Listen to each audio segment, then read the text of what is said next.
Water skiing can be one of the most graceful sports. It can also be one of the most gratifying to accomplish and master. My name is Lawson Harris. I grew up skiing at a very young age in a family where it was imperative that you learn to ski. Throughout my years, I've gradually gotten better and better, and I'd like to hold myself to a pretty high standard. I've also taught a few people how to ski myself. So what is skiing? Skiing is the art of skimming over the water on water skiing. Ralph Samuelson in 1922 began skiing by using two boards in a clothesline to be pulled behind a boat. Now that we've talked about the history of skiing, it's time to get into the equipment. Cheryl Walker says that there are 4 basic needs for skiing: a life vest, a rope, skis, and a boat with a driver. You must first get in the water. Well, you must first put on your ski boot. This may seem like an easy task, but is actually more difficult than you think. It's necessary to have some sort of lubrication or soap to put the boot on. Start by sliding your foot in, and once you get to a certain point, wiggle left and right until your foot pops into the boot. Then you will need your observer or secondary passenger to throw you the rope. Some use a frisbee motion, some use sort of a lasso motion, as long as they get up the handle to you. Now you're ready to get started.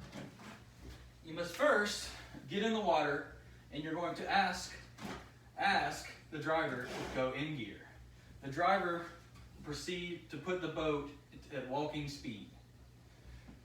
Keep your skis parallel in front of you in a seated position, leaning back with your arms straight. Watch the stern or rear of the boat. As you're ready to go, you yell "go" or "hit it," as I always learned. As the boat begins to pull, if everything goes right, you're going to be in position B.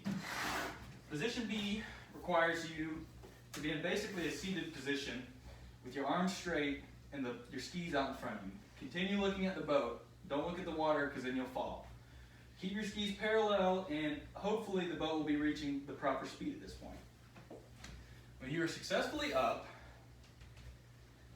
continue having your knees be with your arms straight, but stay in an upright position, leaning back.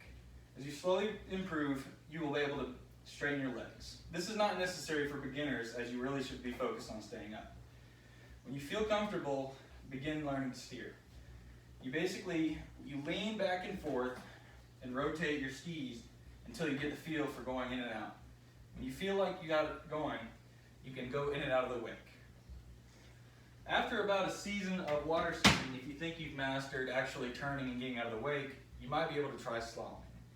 Slaloming is the art of skiing on one ski. Your feet on a slalom ski will be one in front of the other, right or left, depending on what feels right. Slaloming may seem like a difficult task, but it focuses on the same principles as regular skiing. Be prepared for more water to be rushing in your face and more forces exerted by the boat. Once you've mastered slaloming, it can be very relaxing and fulfilling. This is your final goal as a water skier. Today, we have discussed the history of water skiing, how it started, the basics of getting started, getting up, and actually skiing, as well as some tips to practice. Skiing has been an important part of my life for as long as I can remember, and has had a positive experience, has left a positive impression on everyone I've taught. Hopefully, I've inspired you to try.